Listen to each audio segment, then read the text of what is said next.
Viewers, నమస్తే. మీ ఆంజనేయులు. ఆ, ఇప్పుడు మనకు భారతదేశం మొత్తంలో ఆ, ఎక్కువ అందరు చూస్తుంది ఏంటంటే కుంభమేళ.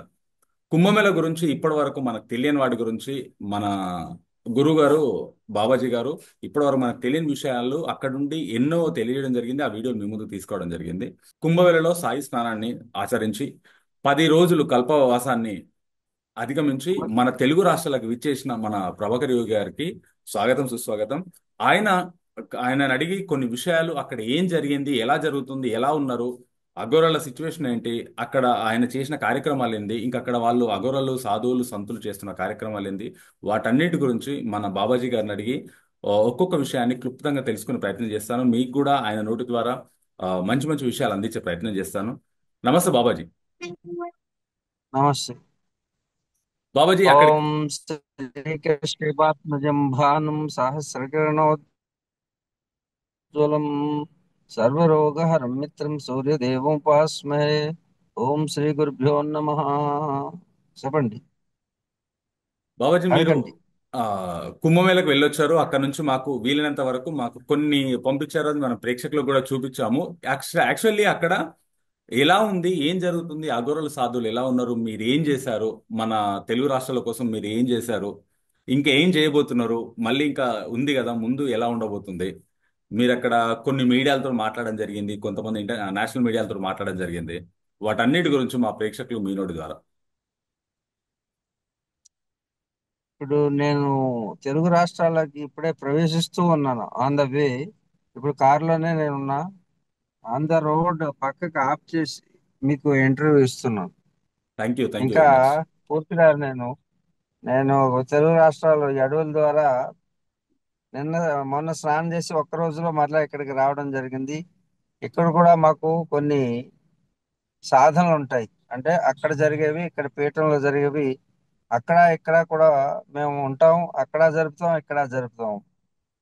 అనేక రకాలైనటువంటి సాధనల్ని ఇప్పుడు జరిగే కుంభమేళాలో జరిగేటువంటి యోగులతోటి మా పీఠాలను అనుసంధానం చేస్తాం. అలాగే మేము 9 రోజుల కల్పవాసాన్ని, అంటే త్రివేణి సంగమంలో మధ్యలో ఉండి, మేము అక్కడే ఉండి ఉపవాస మంత్ర తంత్ర దీక్షలు, మా యొక్క సాధనలన్నీ సాగిస్తూ ఉంటాం. ఇప్పుడే కాదు, ఇది నాకు దాదాపు ఐదవసారి ఇది. అంటే దాదాపు 5 12 60 అవుతుంది. కానీ ఆ మొదటి నుంచి ఈ మొదటి వరకు 4 12 48 సంవత్సరాలు ఒక 50 సంవత్సరాల్లో నేను 5 సార్లు కుంభమేళాలో నేను పాల్గొనడం జరిగింది. మరి ఎవరికి ఎంతమందికి జరుగుతుందో మరి తెలియదు, కానీ నాకు పరమేశ్వరుడి యొక్క అనుగ్రహం చేత ఈ 5 సార్లు కుంభమేళాలో పాల్గొనేటువంటి అవకాశం కలిగింది. ఈ అనుభవాలన్నీ కూడా చెప్తే అది భావానికి, అనుభవానికి అందేదే కానీ భాషకు అందేది కాదు. అలాంటి అనుభూతులు ఎన్నో ఉన్నాయి. ఇవన్నీ కూడా కెమెరాలో పంచుకునేటువంటి విషయాలు ఎన్ని ఉన్నాయో అవి మీకు తప్పకుండా తెలియజేయడానికి ప్రయత్నం చేస్తాను. అయితే అక్కడ కల్పవాసం అని జరుగుతుంది. కల్పవాసం అంటే 40 రోజులు కూడా ఆ క్షేత్రంలో ఉండి ఏకభక్తం భూషయనం చేస్తూ అనేక ఉపాసనలు చేస్తూ ఉంటారు. కల్పవాసానికి ఒక సపరేట్ గా కొంత స్థలాన్ని కేటాయిస్తారు. అలాగే రెండవది, ఇది మామూలు వాళ్ళందరూ కూడా ఎవరైతే ఉన్నారో వాళ్ళందరూ కల్పవాసం చేసేటువంటి కొందరు ఉంటారు, వాళ్ళకి కేటాయిస్తారు. అలాగే యోగులు, నాగా సాధువులు, వీళ్ళందరూ కూడా సంత్ నగరం అని, అంటే సంత్ సిటీ అని పెట్టారు ఇప్పుడు ఆంగ్లంలో. ఉమ్. కానీ సత్పురుషుల యొక్క ఆవాసం అని, వాళ్ళ కోసమని ఒక ప్రత్యేకమైనటువంటి ఒక నగరాన్ని నిర్మిస్తారు. ఆ నగరంలో మా అందరికీ కూడా వసతి ఏర్పాట్లన్నీ కూడా మేము స్వయంగా చేసుకుంటాం. ప్రభుత్వ వారు స్థలం కేటాయిస్తారు. ఆ స్థలాన్ని ఒక్కొక్క అఖాడాకి ఇంత స్థలం అని కేటాయిస్తారు. 13 అఖాడాలు ముఖ్యంగా. ఇంకొక అఖాడా కిన్నెర అఖాడా అని మనం ఈ మధ్యన ఒక ట్రాన్స్జెండర్ కోసం ఒక అఖాడాని ప్రారంభించడం జరిగింది. దానికి లక్ష్మీ త్రిపాఠిజీ అని ఆవిడ యొక్క పోరాటం చేత మా యొక్క అఖాడాలన్నీ కూడా దానికి ఆమోద ముద్ర వేయడం జరిగింది. ఇప్పుడు 14 అఖాడాలు ఉన్నాయి. దీంట్లో ముఖ్యమైనటువంటి ప్రథమంగా జూనా అఖాడా, ఆవాహన అఖాడా అనేది మొట్టమొదటి. ఓకే. ఆవాహన అఖాడాన్ని ఆహ్వానించింది సాక్షాత్తు మన యొక్క జగద్గురు శ్రీ శ్రీ శ్రీ పరివ్రాజకాచార్య పరమ పూజ్య ఆదిశంకర్ల వారు. అందుకు ఆహ్వానం పలికినటువంటి అఖాడా మొట్టమొదటిది కాబట్టి ఆహా ఆవాహన అఖాడా అని దాని పేరు. అలాగే నిరంజన అఖాడా అని, అన్నిటిలోకెల్లా జూనా అఖాడాలో అతి ఎక్కువ నాగా సభ్యత్వం ఉన్నది. అందుకు జోనా అఖాడా చాలా పెద్దది. ఆ జోనా అఖాడాలోనే నేను నేను అఖాడాలో ఉన్నాను ఎప్పుడు కూడా. మాది సౌరపీఠం. అంటే ఉమ్. దశనామికి మేము వేరే సాధన చేస్తూ ఉంటాం. నాగాలు మాత్రం సైన్యం. సైన్యం అన్నమాట. అంటే ధార్మిక సైన్యం. దాదాపు ఇప్పుడు 1,20,00,000 మంది ఉన్నారు నాగా సైన్యం. ఇది ధర్మానికి ఎప్పుడు హాని కలిగినా వీరికి వేరే ఆలోచన ఉండదు. ధర్మ పరిరక్షణ తప్పితే, ఈ దేశ సంరక్షణ తప్పితే వేరే ఆలోచన కానీ వేరే పని కానీ ఇంకేమీ ఉండదు. వాళ్ళు ఎన్ని సంవత్సరాలైనా వాళ్ళందరూ గిరిల్లో, అంటే కొండల్లో, గుట్టల్లో, నేల మాళగిల్లో అంటే భూగర్భంలో, అలాగే హిమాలయ పర్వతాల్లో, చెట్ల మీద, చెట్లు గుట్లలోను, చెట్టు తొర్రల్లోను, ఈ విధంగా అనేక రకాల గిరి పురి తీర్థ అరణ్య వన్ సరస్వతి అని సాగర్ అని సముద్ర తీరంలో వారు కనపడకుండా అజ్ఞాతంలోని సాధన చేస్తుంటారు. ఎప్పుడైతే కుంభమేళా జరుగుతుందో అప్పుడే ఒకేసారి ప్రకటితం అవుతారు. భూమిని చీల్చుకుని వచ్చారా అన్నట్టుగా. అప్పటి వరకు మీకు కుంభమేళాలో కూడా కనపడరు. ఎప్పుడైతే ఆ సాయి స్నానం వస్తుందో ఆ రోజే కనపడతారు.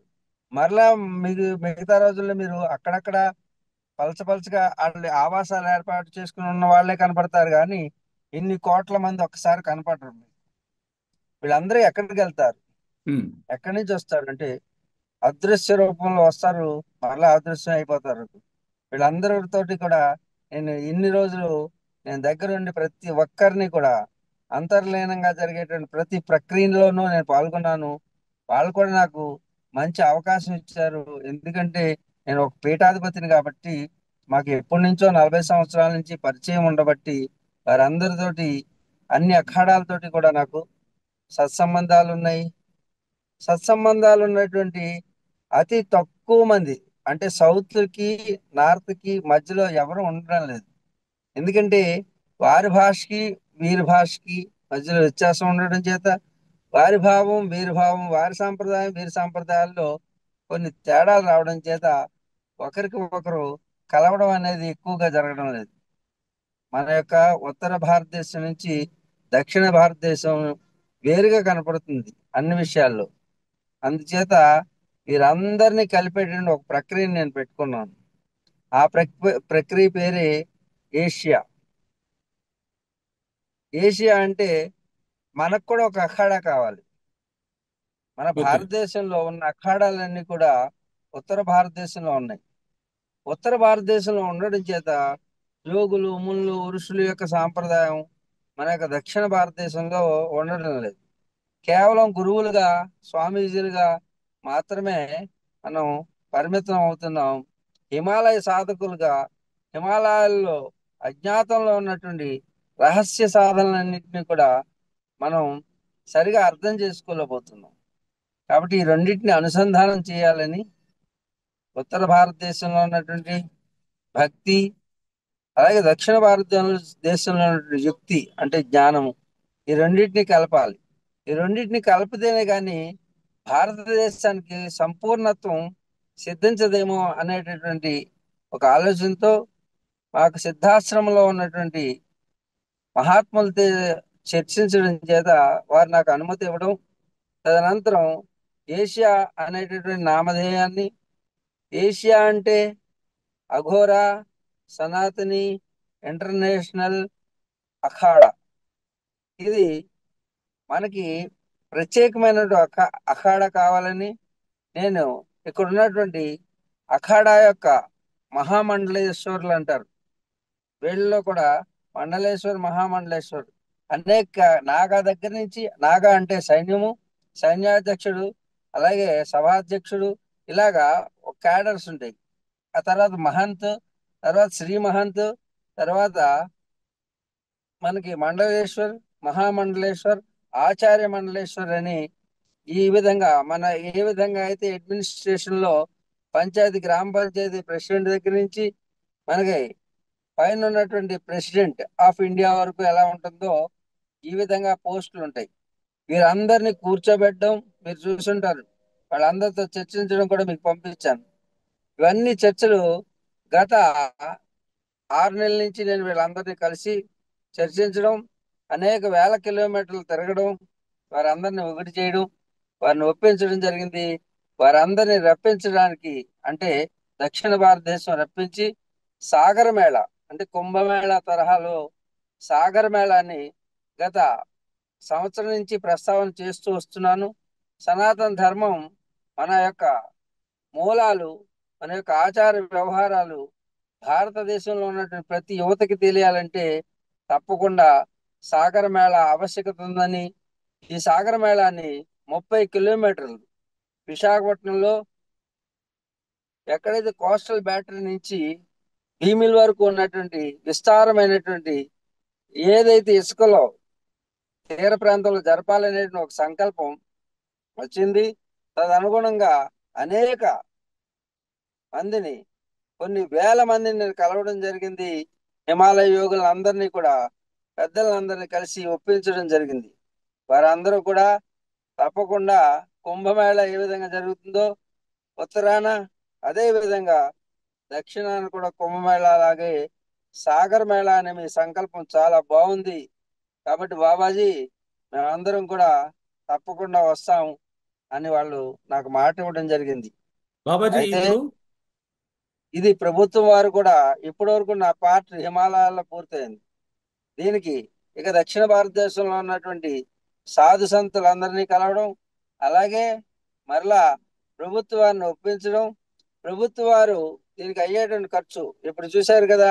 యోగి ఆదిత్యనాథ్ ఏ విధంగా అయితే ఖర్చు చేసి ఒక 70,000 కోట్లు, 70 లక్షల కోట్లు ఎంతో ఖర్చు పెడుతున్నారు. దానికి 70,000 కోట్లు ఖర్చు పెడితే 2 లక్షల కోట్లు గవర్నమెంట్ కి తిరిగి వచ్చి జీడిపిని పెంచేటటువంటి ఒక గొప్ప తీర్థంలా జరుగుతుంది. ఒకరు ఇదేదో ఒక సాంప్రదాయాన్ని వృద్ధి చేసుకుంటాం, అలాగే దేశం దేశాన్ని ఉద్ధరించడానికి ఉపయోగపడుతుంది, అలాగే రాష్ట్ర జీడిపిని పెంచడానికి కూడా ఉపయోగపడేటువంటి మహత్తరమైనటువంటి ఒక మేళాగా ఇది ఒక కేవలం ఆధ్యాత్మిక శక్తిని, మనలో భక్తిని, యుక్తిని, మనలో అందరిలో యువతలో చైతన్యాన్ని పెంపొందించేటటువంటి, ఐక్యతను పెంపొందించేటటువంటి ఒక మహత్తరమైన కార్యంగా ఈ బృహత్తర కార్యాన్ని గుర్తించి ప్రభుత్వం వారు కూడా దీన్ని సహకరిస్తే తప్పకుండా సాగర మేళ జరిపి తీరుతాం.